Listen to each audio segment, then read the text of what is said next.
하나님 말씀은 구약성경 시편 119편입니다. 시편 119편 105절 106절입니다. 894쪽이나 895쪽 되겠습니다. 봉독해 드립니다. 주의 말씀은 내 발의 등이요 내 길의 빛이니이다. 주의 어려운 규례들을 지키기로 맹세하고 굳게 정하였나이다. 아멘.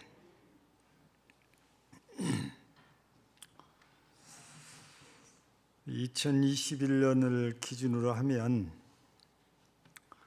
약 221년 전에 하늘인 소녀로 인해서 오늘날 이 성경주일이 지켜되는 계기가 됐다고 그래요. 영국의 웨일즈라는 이 지방에 사는 메리 존스라는 이제 갓 10살 정도 된 어린 소녀가 이 말씀, 이 성경이 이렇게 보고 싶은데 그때는 성경이 이렇게 흔하지 않았던가 봐요. 그래서 성경을 사고 싶다 그래서 마음 놓고 살 수도 없고 또 살려고 하니 돈이 비싸고, 그래서 이 아이가 어떻게 하면 성경을 볼 수 있을까 해서 찾아다니다 보니까 집에서 약 10km 정도 떨어진 곳에 성당이 있었대요. 그래서 그 성당을 찾아가서 신부님께 부탁을 했더니 난처하다가 일주일에 딱 한 번만 네게 성경을 보여주마. 그래서 이 10살짜리 아이가 일주일에 한 번 이 성당 가서 신부님을 뵙고 성경을 보는데, 당시만 해도 카톨릭에서 보는 성경이 라틴어로 되어 있는지라 이 아이가 제대로 성경을 볼 수가 없어요, 어린아이가. 근데 소문에 듣자니 영어로 된 성경이 있다는데 이 성경을 살려고 그러니까 비싸단 말이에요. 그래서 그때부터 이 아이가 돈을 모으기 시작합니다. 그래서 이 아이가 돈을 모으기 시작을 해서 닭을 키워가지고 계란을 팔아서 돈을 모으고, 아버지 일을 도와주고 용돈을 받아서 돈을 모으고, 이렇게 해서 모은 돈으로 성경을 사기 위해서 집에서 약 120km가 떨어져 있는 교회에 있는 찰스 목사님을 찾아갑니다.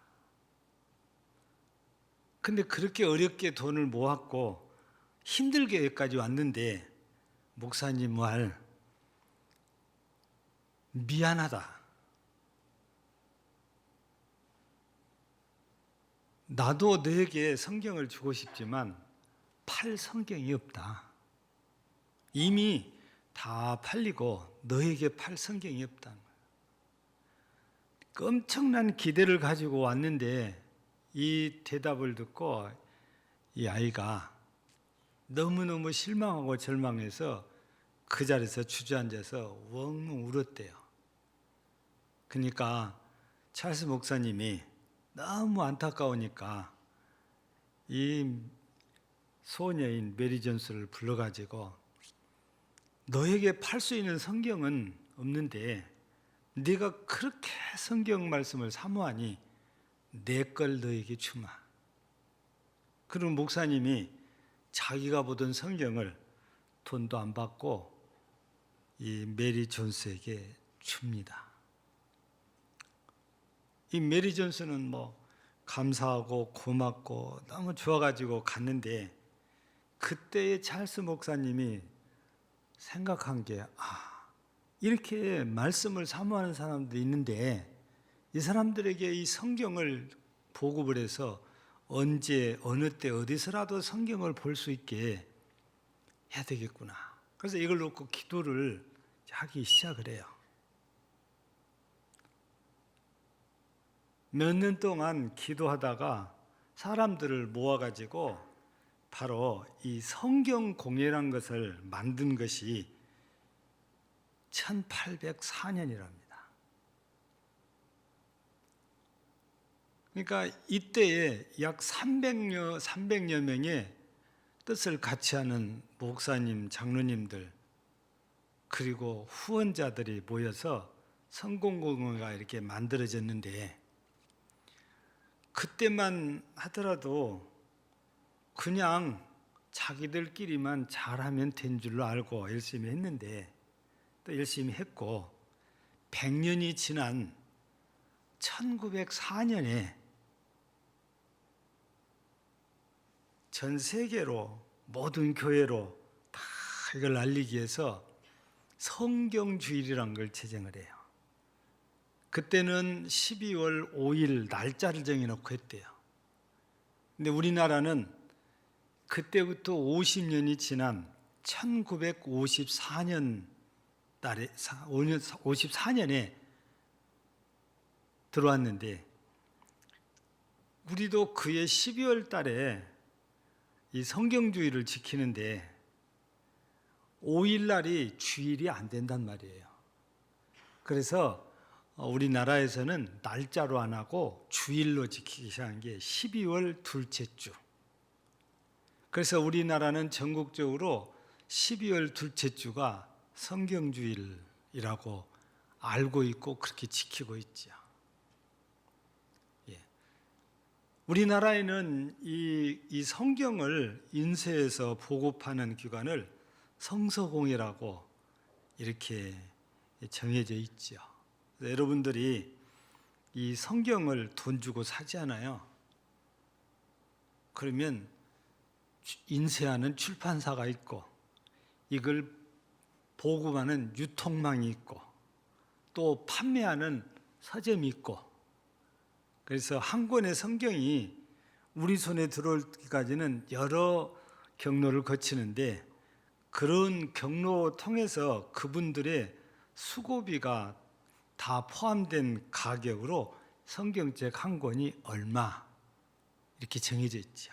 그래서 이 책이 팔리면, 성경책이 팔리면 기본적으로 성서공예가 지적 소유권이라고 하죠. 소유권을 가지고 있어서 권당 얼마, 팔린 수만큼 돈이 글로 들어가게 되어 있습니다.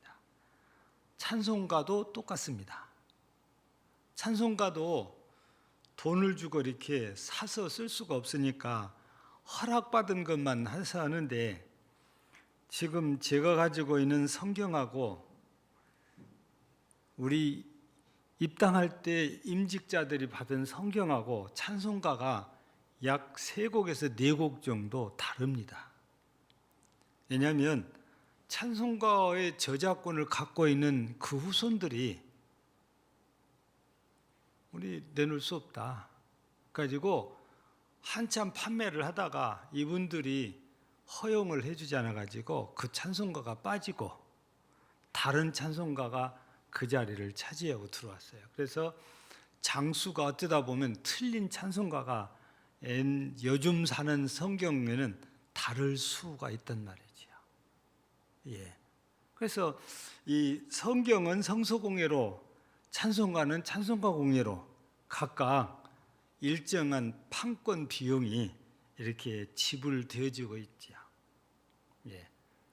근데 이 성경이 우리가 원래 사용했던 건 개역 성경이라고 그랬잖아요.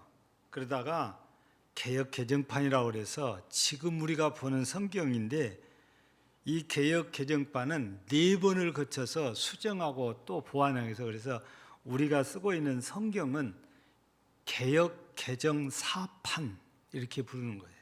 그래서 우리가 성경을 살 때는 개역 개정 사판 성경을 사면 현재 우리가 보고 있는 성경하고 똑같은 성경입니다. 그런데 지금도 개역 성경을 사용하는 교회도 있습니다. 우리나라는 현재 성경이 개역 개정판, 또 개역 성경, 카톨릭에서는 공동번역이라는 성경을 쓰고 있죠. 그리고 우리가 이제 안 쓰지만 강주권으로 가면은 이제 또 다른 성경이 이 바른 성경이라고 있어요. 이 성경을 사용하는 교회들도 이 광주를 가면 상당히 많이 있습니다. 예.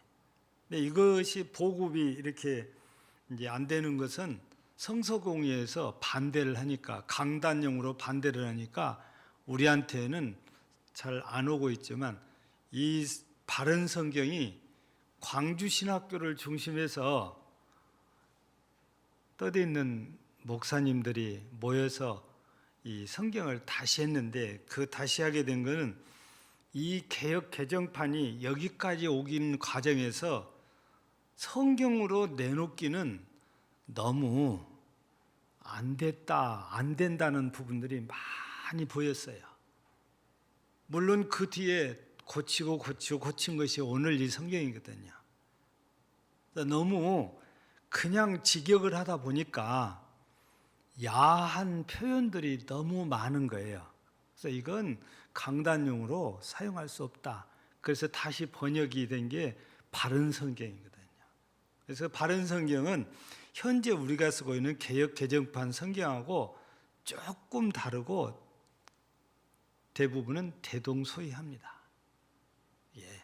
그래서 어떻게 하면 하나님의 말씀을 원문에 가깝게 번역을 해서 우리 한국교회에 내놓을까, 이런 고심 끝에 이렇게 개역 개정판도 나왔고 바른 성경도 이렇게 출간이 돼서 나와 있는 것입니다.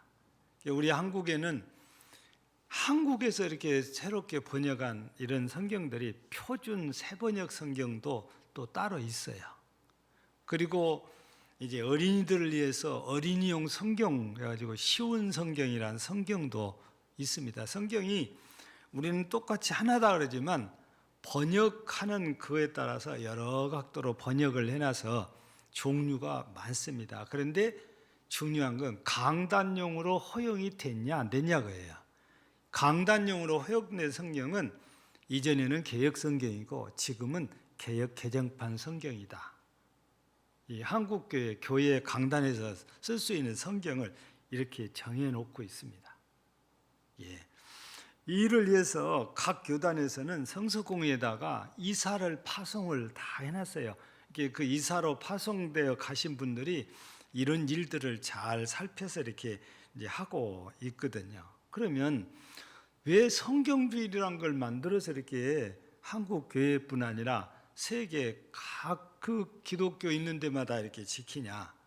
이거는 하나님께서 우리에게 이런 귀한 말씀을 주신 것에 대한 감사와, 그리고 이 귀한 말씀을 보다 보편적으로 모든 성도들에게 알리기 위해서 이런 성경 주일이 만들어졌고, 성서공회, 성경공회가 만들어진 것도 보다 많은 사람들에게 성경을 보급하기 위한 목적이지요. 그래서 우리나라에서도 성서공회에서 주관이 돼서 성경을 이렇게 출판사에다가, 여러 출판사에다가 의뢰해서 성경을 인쇄를 합니다. 근데 일반적으로 출판사에 의뢰해서 한 것은 이렇게 자기 회사 이름으로 성경을 출간해 가지고 판권을 성서공회에 주고 자기들이 팔지 않아요. 근데 성서공회에서 하는 일은 주로 우리 한국의 교도소, 군부대 이런 데를 기도원협회라는 협회를 통해서 성경을 보급을 합니다. 무상으로. 군에 가면 내무반에 꼭 있는 게 성경이에요. 교도소에도 가면 꼭 있는 게 성경입니다. 이거 전부 한국 교회가 헌금해서 보내주면 그런 돈으로 인쇄해서 이렇게 보내고, 외국에도 그냥 무상으로 보내는 경우도 있습니다. 그런데 더 많은 경우는 현재 우리나라도 성경을 인쇄해서 수출을 합니다. 약 66개국어로 번역을 해서 성경이 이렇게 수출되고 있고, 전 세계에서 가장 성경을 많이 인쇄해 가지고 가장 많이 파는 나라가 신기하게도 중국입니다. 그렇게 기독교를 핍박하고 선교사들을 다 쫓아내는 그런 나라가 돈이 된다고 하니까 성경을 인쇄해 가지고 싸게 각 나라에 다 팔고 있거든요. 돈 된다고 하면 안 하는 일이 없는 게 중국인 것 같아요. 그러려면 기독교를 활성화시켜야 될 거 아니에요. 여러분 13억, 15억이 성경을 다 사면 얼마나 많이 팔리겠습니까? 예. 그래서 우리나라는 나름대로 그냥 무상으로도 보내기도 하고 또 돈을 받고 수출을 하기도 하고. 우리 친구가 몽골에 가서 선교사로 약 15년을 봉사하다가 지금은 광주에 목회자로 와 있는데, 그 친구도 우리 한국 찬송가를 몽골어로 번역을 해가지고 우리나라에서 인쇄해가지고 갖고 가서 보급을 합니다. 아마 지금이 10월, 12월이니까 아마 조만간 또 몽골 들어갈 것 같아요. 이 친구는 여름에 한 번, 겨울에 한 번 꼭 가서 신학교 특강을 하고 와요. 지금도. 또 제가 성지순례에다가 가서 만났는데, 그리스 가서 만났는데 우리 이쪽 사람이에요. 선교사가. 거기도 원래 그리스어 성경이 있는데 좀 틀린가 봐요. 그래가지고 한국서 그리스어로 성경을 인쇄해가지고 가지고 가서 보급을 합니다. 한 번씩 이렇게 하려면 돈이 1,000만 단위가 들어가요. 그래서 어떤 때는 이 성경 인쇄비 때문에 도와달라고 요청을 이렇게 하기도 하거든요. 이 성경을 어떻게든 많이 보급해서 보다 많은 사람들이 성경을 읽고 은혜를 받고 하나님 나라 가기를 바라는 그런 간절한 소망 가지고 이 성경주의를 제정해서 한국교회뿐만 전 세계 교회 성도들에게 알리고, 그래서 성소공회를 해서 기도하게 하고 함께 동참을 하게 위해서 성서주의를, 성경주의를 이렇게 지키고 있는 것입니다. 그러면 도대체 이 하나님의 말씀인 성경이 우리 사람들에게 어떻게 영향을 끼치기에 꼭 성경을 이렇게 보급하려고 하냐? 첫째는 하나님의 말씀인 성경은 사람을 변화시킨다는 겁니다. 예. 어떻게 성경이 사람을 변화시키냐면, 그거는 변화가 된 사람의 간증을 통해서만 우리가 그렇구나 이렇게. 그래서 우리가 종종 부르고 너무 잘 알려진 찬송가 중에 305장 우리 나 같은 죄인 살리신 건데, 우리 영어 표기로는 Amazing Grace라고 되어 있잖아요. 근데 이 찬송가를 만든 사람이 누굽니까? 뉴턴이라는 이런 사람이에요. 근데 이 사람이 전 직업이 노예선의 선장입니다. 그러니까 아프리카에 가서 흑인들을 잡아다가 배에 싣고 유럽에 와서 노예로 파는 일에 그 배의 선장이 바로 뉴턴이라는 사람이에요. 근데 한 번씩 이렇게 갔다 오면 또 일정 기간 육지가 있잖아요. 근데 자기가 오매불망 사랑하는 사람이 아가씨가 독실한 기독교인이에요. 그래서 이 아가씨를 만나려면 교회를 가야 돼요. 그러다가 이 뉴턴이 교회에서 원래는 아가씨 때문에 아가씨 만나려고 교회 갔는데 말씀 듣다가 은혜를 받아요. 그래서 자기가 하는 일이 얼마나 하나님 앞에 큰 죄가 된지를 깨닫고 회개를 하기 시작을 합니다. 그리고 그 일을 그만둬요. 그리고 이제는 노예들을 구해주려고 합니다. 그러면서 자기가 회개하면서 만든 노래가 찬송이 바로 이 305장인 거예요. 하나님의 말씀이 노예선의 선장을 완전히 바꿔가지고 이렇게 해놨잖아요. 또 어지간하면 한 번쯤 봤을 반 영어, 우리 기독교 명화 중에 하나인 배너라는 그런 영화가 만들어지는데, 그 소설을 쓴 사람이 루 웰리스라는 사람인데, 이 사람은 원래 성경을 부정하기 위해서 성경을 읽기 시작을 했는데, 읽다 보니까 은혜를 받아가지고 이 성경을, 이 하나님을, 이 예수님을 알려야 되겠나 해서 그 예수님을 알리기 위해서 이 배너라는 책을 쓰고 이게 영화화된 게 기독교 명화가 되어져 있는 거죠. 여러분, 성경이 있다가 변했어요.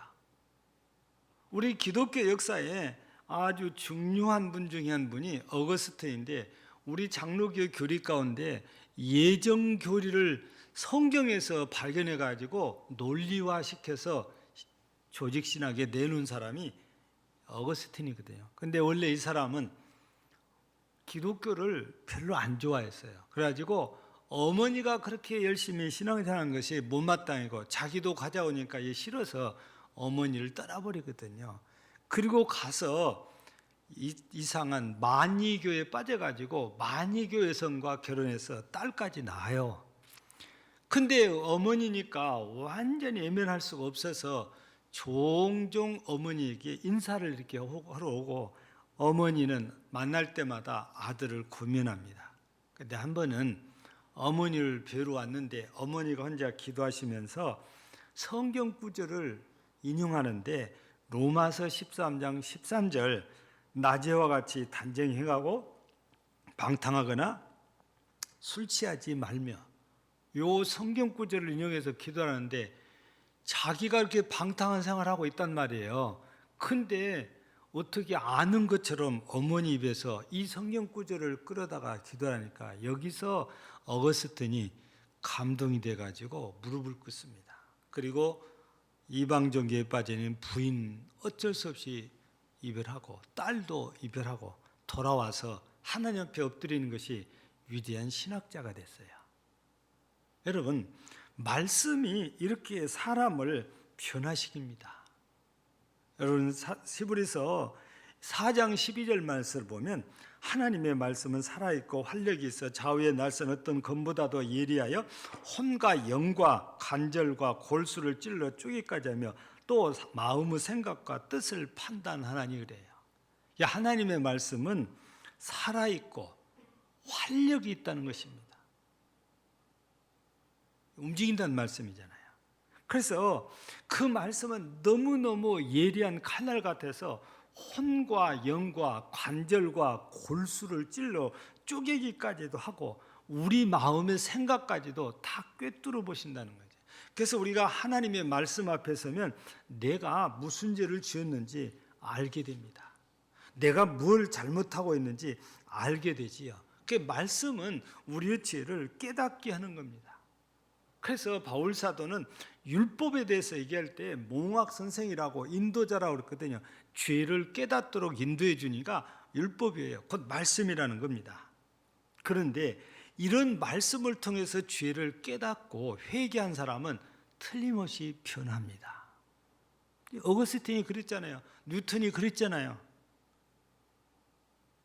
변한 사람들은 말씀을 듣고 내가 죄인이고 내가 이런 죄인이야 이걸 깨닫고 회개한 사람들은 이렇게 변한데, 말씀을 듣고 깨달아도 회개치 않는 사람들은 절대 변하지 않아요.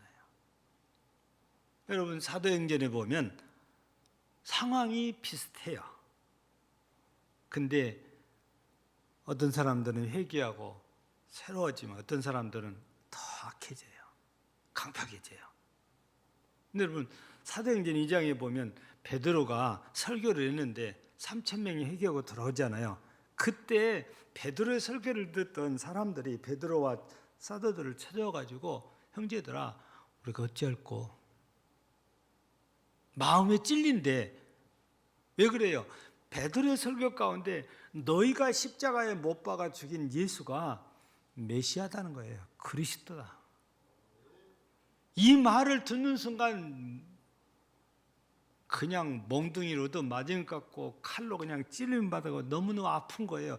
그러니까 마음에 찔려서 찾아와가지고 형제들아 우리가 어떻게 할꼬? 그랬더니 베드로 사도가 회개하고 세례를 받으라. 그러면 성령을 받으리라 그래요. 이때 회개하고 세례받는 사람들의 숫자가 3,000명이었다고. 바로 그 사람들이 예루살렘 교회 교인들입니다. 가장 이상적인 교회를 이루었던 바로 사람들이 이 사람들이에요. 근데 상황이 비슷해요. 사도행전 7장에서 보면 이제 사도가 아니라 7 집사 중에 한 사람인 스데반이 똑같은 설교를 합니다. 당신들이 십자가에 못 박아 죽인 예수가 바로 메시아다는 겁니다. 근데 이게 찔림을 받았어요. 여기 듣는 사람 찔림 받았는데, 이 사람들 찔림을 받았는데 어찌할 거 하고 회개하는 것이 아니고 돌멩이를 들고 와서 스데반을 때리기 시작합니다. 그래서 스데반을 죽입니다. 왜냐하면 자기들의 잘못된 걸 지적한 것 같으니까 기분 나쁘다는 거잖아요. 그래서 회개가 아니고 더 강팍해 돼가지고 스데반을 돌로 죽이는 사건이 발생을 해요.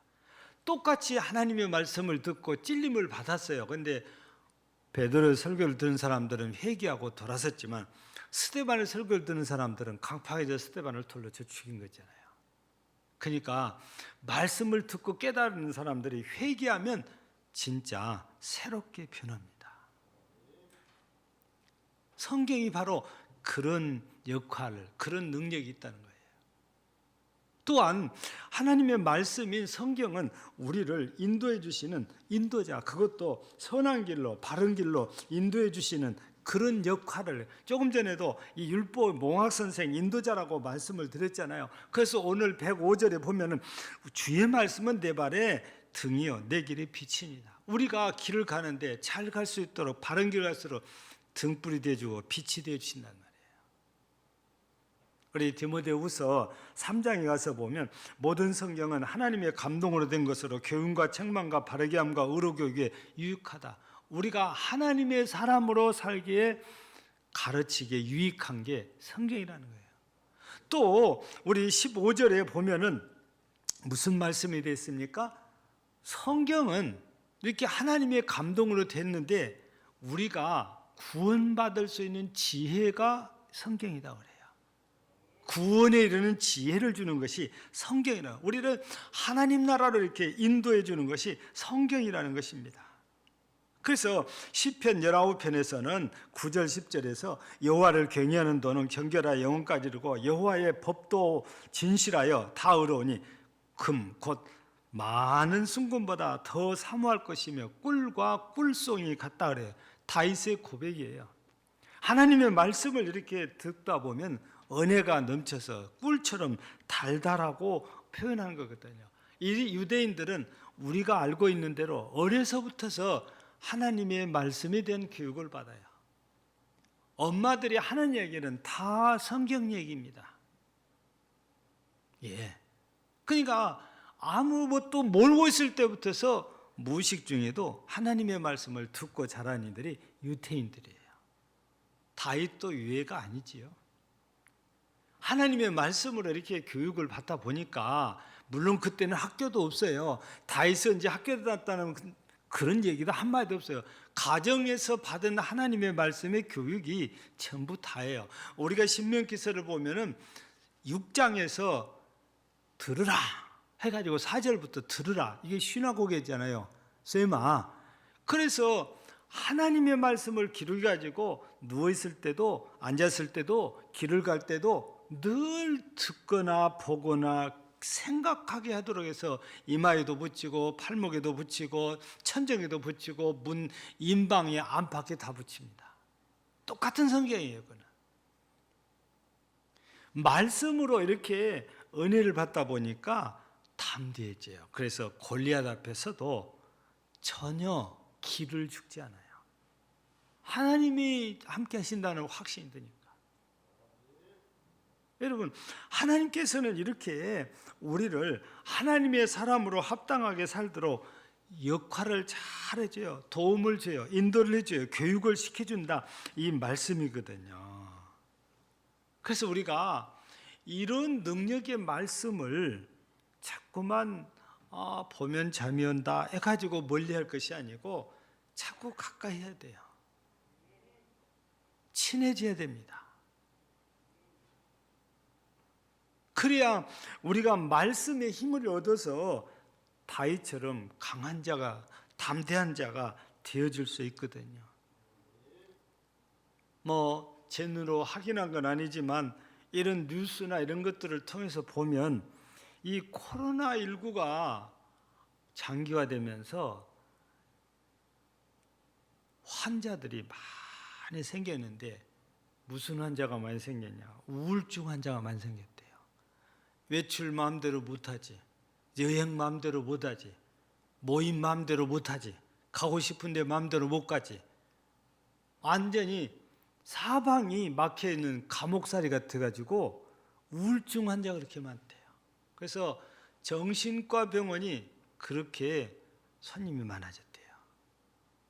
근데 우리는 그럴 필요가 없어요. 이럴 때가 내가 하나님 말씀을 가까이 할 때고 하나님 말씀을 지금 보고 읽어야 될 때라서 이럴 때 우리가 말씀을 가까이서 보고 읽고 들으면 하나님께서 우리 견을 주셔서 우리가 이렇게 변화가 될 수가 있는 거잖아요. 이것이 은혜인 거지요. 뿐만 아니라 하나님의 말씀인 성경은 우리에게 복을 받게 해준다는 겁니다. 여러분, 우리가 잘 아는 성경 시편 우리 보고 있는데 1편 1절이 뭡니까? 따라서 뭐한 사람은? 복 있는 사람은 그랬잖아요. 그래가지고 죄인의 길에 서지 아니하고 악인의 길을 쫓지 아니하고 또 뭐예요? 오만한 자의 자리에 앉지 않고 그 다음에가 뭐예요? 이제요. 여호와의 율법을 즐거워하여 그 율법을 주야로 묵상하는 자로다. 하나님의 말씀을 좋아해서 그 말씀을 밤낮으로 생각하는 자다 그 말이에요. 그 사람이 복 있는 사람이다 그 말입니다. 여러분 신명기 28장을 보세요. 1절 2절을 통해서 보면 네가 네 하나님 여호와의 말씀을 삼가 듣고 내가 네게 명령하는 그 모든 명령을 지켜 행하면 네 하나님 여호와께서 너를 세계 모든 민족에 뛰어나게 하실 것이라. 네가 네 하나님 여호와의 말씀을 청정하면 이 모든 복이 네게 임하며 네게 이르리라. 이 말씀, 하나님의 말씀을 듣고 순종하면 복을 주겠다는 약속이 1절부터 시작해가지고 14절까지 계속 이어집니다. 하나님의 말씀은 우리에게 복을 받게 한다는 거예요. 그래서 다윗은 그 말씀을 지키려고 애를 써요. 그래서 다윗에 대한 평가가 다윗은 하나님 앞에 정직하여서 율법을 우러나 좌우러나 치우치지 않고 다 지켜 행했다고 그래요. 그런데 우리가 성경을 읽어보면 다윗 그렇지 않아요. 실수도 있고 그러지 않아요. 완전히 다 지킨 사람. 그런데도 다른 사람들과 비교할 때 어떻습니다? 그만큼 잘 지켰다는 거지. 그래서 다윗이 받은 복은 목동이 왕이 되는 복을 받았어요. 다윗이 받은 복은 목동은 가난뱅인데 나중에 성전 건축할 때 건축하라고 내놓는 돈을 보니까 계산이 불가할 정도로 많아요. 하나님께서 그래서 이 모든 것을 하나님께 주셨는데 다시 하나님께 드립니다 하고 내놓잖아요. 여러분 다윗은 진짜 하나님의 말씀을 쫓아 살다가 엄청나게 복을 받은 사람, 지혜를 얻은 사람 하면 우리가 다윗을 우리가 말할 수 있는 거지요.